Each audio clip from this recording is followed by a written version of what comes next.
Hi folks, we are Sophie and Philippe, two professional chefs and regenerative farmers. Currently we're setting up our second regenerative farm in Central Portugal, where we grow food for our local community and share our knowledge both on the land and in the kitchen. On this channel we take you along on the farm's development and we show you how we grow, cook and preserve nutrient-dense, regeneratively grown, delicious food. In a time where the food we're eating is literally killing us, the most powerful and impactful action one could take is to consume nutrient-dense, regeneratively grown, clean food. Let's grow it, let's cook it, let's do it. Hi folks, I feel like I owe you a little explanation because I promised the video and now we're a little bit later, so I just want to explain myself.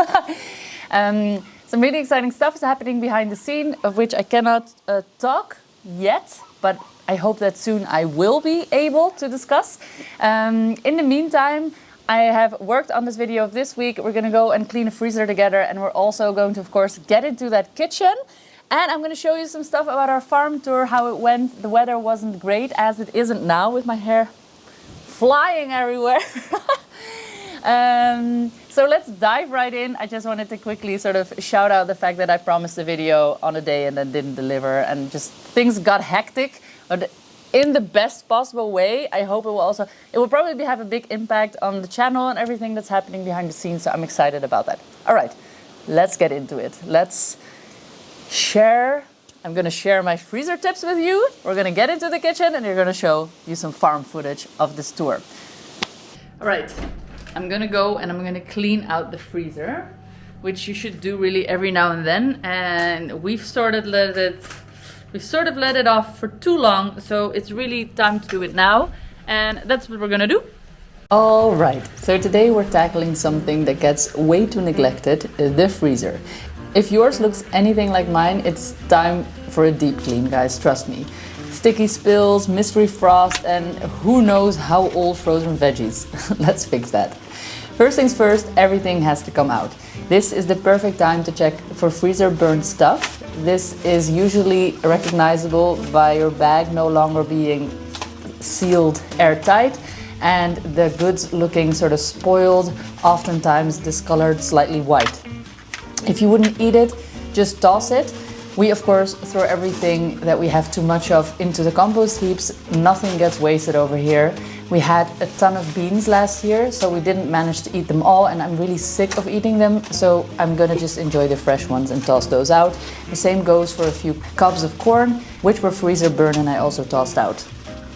So I'm just gonna go ahead and plonk everything in these crates that we have. I'm gonna sort it out a little by kind of stuff, so like veggies, sweet things. I don't have any meat in this freezer. This is our veggie freezer, and I'm gonna work super fast because obviously I don't want the things that are frozen right now to defrost. So I'm gonna do this whole job in about 10 minutes or so. Once I have everything out of the freezer, I like to get rid of the big chunks of frost, which we do have big chunks of ice, by getting some really hot water and just pouring that gently along the sides, and then all of the ice just comes falling off like blocks, and they're very easy to remove using nothing but a pan. Once that's done, you're gonna get into the fun part, which is of course scrubbing down of the freezer. So I use a mixture of some soap, some organic soap, and a little bit of bicarb and vinegar. I'm gonna again scrub down all the walls till they're nice and foamy. I'm gonna then take that off with a clean cloth, and then once again with just water, and then I dry it out. This makes sure that everything is super clean and there are no nasty smells, because that's what tends to happen when some of your seals break, is that you get this weird odor in your freezer, which can end up spoiling everything else. So let's talk a little bit about freezer and freezer safety. So freezers should be below 18 degrees Celsius, minus 18 degrees Celsius. This is because that's the temperature at which no bacteria actually can multiply any longer, and that is why freezing is actually a super safe way to keep your food fresh, or at least, you know, keep it safe for eating. I like freezers because obviously they can hold things for a very long time. So here are a few standard sort of timings, if you will.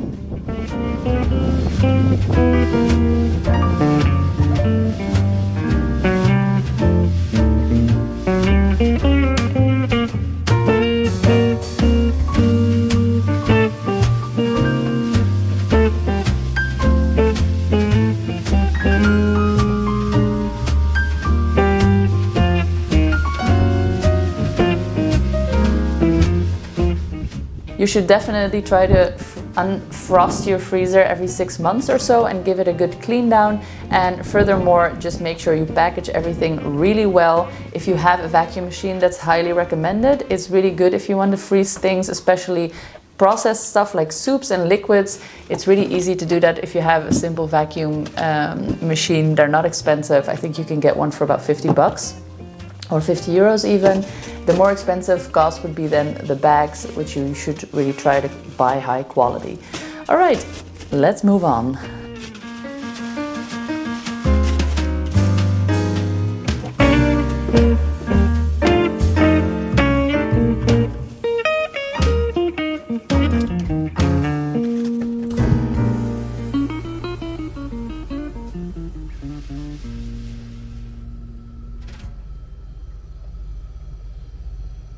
And that's done. That was a very quick task. I'm sure that there are people out there that are gonna say, Sophie, you can't put warm water on a freezer, you need to let it defrost very slowly. I don't have time for that, okay? We gotta move on the farm.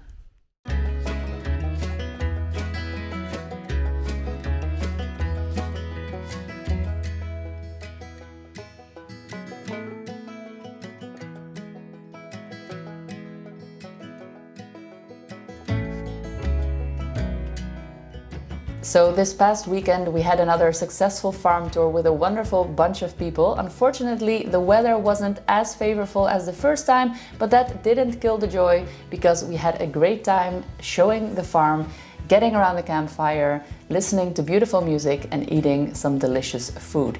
Which actually brings me to the next recipe, because I will be showing you one of the things we were serving, which was a fragrant couscous recipe. Let's take it away.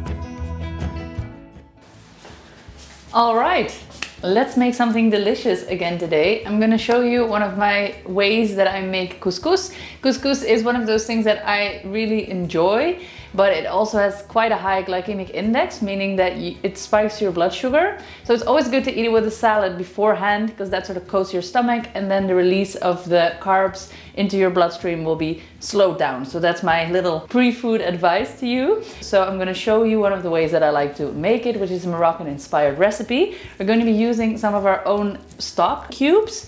This is quite a large one, and I'm going to use only half of it, because if you remember how we made these are 20% salt. So if you would add this only in this recipe, it would be way too salty. So keep that in mind. Only half of the stock cube needed for this recipe. Furthermore, we have 500 grams of couscous, half a stock cube, 1 cup of sun-dried cherry tomatoes, 1 cup of sweet dried figs, 15 green olives, 2 red onions, 2 apples, some mixed almonds with and without skin, any one you have, 1 teaspoon of dried garlic, 4 dates, and a spice mixture of 1 tablespoon of cumin, 1 tablespoon of smoked paprika, 1 tablespoon of tomato flakes mixed with oregano, and 1 teaspoon of mixed peppercorns, 3 little bay leaves, 1 stick of cinnamon, and 1 bushel of thyme.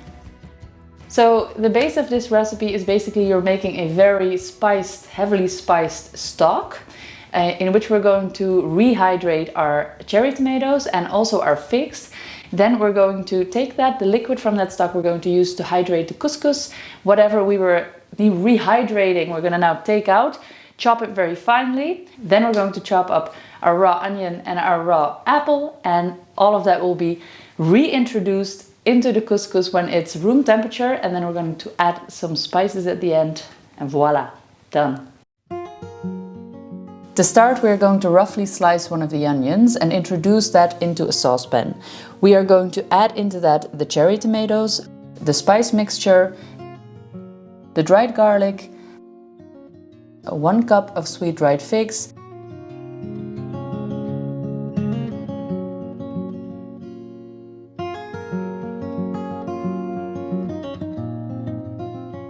and a generous swish of olive oil, half of one of our homemade stock cubes,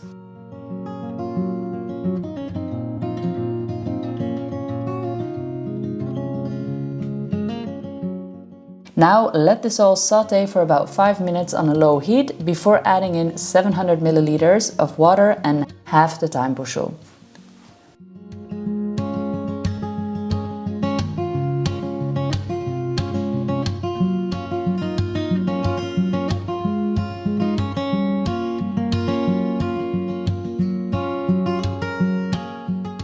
Let this whole boil for a good 7 to 8 minutes until the ingredients are all rehydrated and soft, and the stock has become fragrant and full of flavor. Then strain the contents of this fragrant stock into a sieve.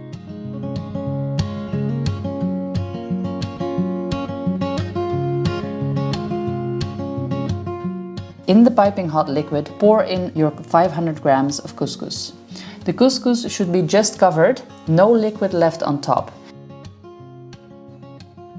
Then place a lid over the bowl and let the whole steam for at least 20 minutes before going in with a spatula to fluff it all up. In the meantime, you have some time to now roast your almonds. I roast ours at 170 degrees Celsius for 12 minutes or until golden brown. Slow roasting brings out the best flavor, so restrain from using high temperatures in the oven here. On a cutting board, you can now finely chop up the onions. The smaller the better, I would say. Do the same to 2 crisp apples, and this now can all go into a clean bowl to be used later on. The nice thing about this couscous is that you season it with tons of flavor from the onset and then make it crispy and sweet at the end using the raw ingredients. Another great flavor maker here are the olives. We're just going to deep pit them and slice them up very finely. We'll do the same to the 4 dates, and then we will add that into the bowl altogether.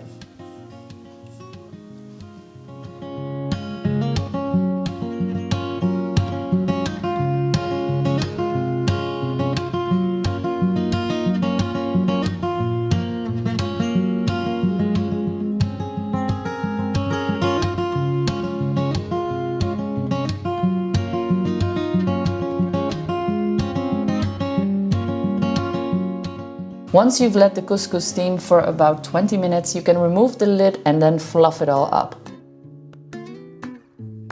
Now start slicing all your rehydrated ingredients and leftovers from the stock. Be sure to remove the bay leaf beforehand and the thyme.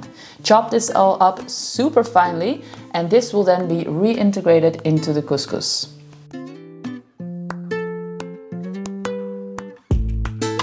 Mix this fragrant mush into your fragrant couscous until it is all very well combined.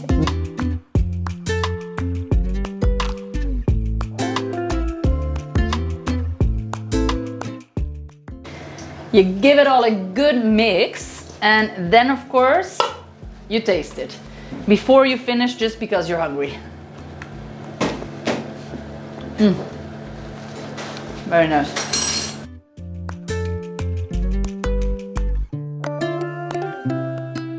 Make sure that it's completely cooled down before then adding in your raw ingredients for a little crunch. Mix that all in, and then I'm always serving this with some extra chopped walnuts on top and some thyme. Trust me when I say it is absolutely delicious.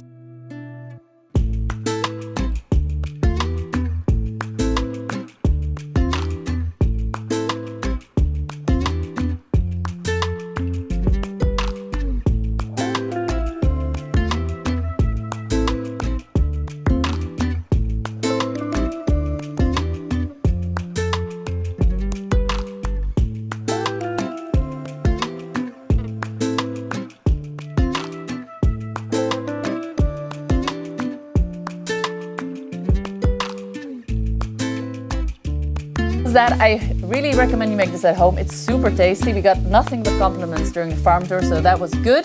Which brings me actually to the next farm tour. If you want to be updated on when the next visit to the farm will be possible, check out our website and sign up for our newsletter. I'll leave a link below. And for those of you who are wanting to learn how to grow your own veggies using regenerative methods, the 12th and the 13th of March, that's next week, we've got a 2-day course coming up. It's not too late to sign up. We will be really happy to host you. There's going to be loads of information there and access to the digital course for a lifetime. So, all right, I hope that you enjoyed that. Peace out. No, wait. We have to do it. See you on the next one. The Farming Chefs, peace out.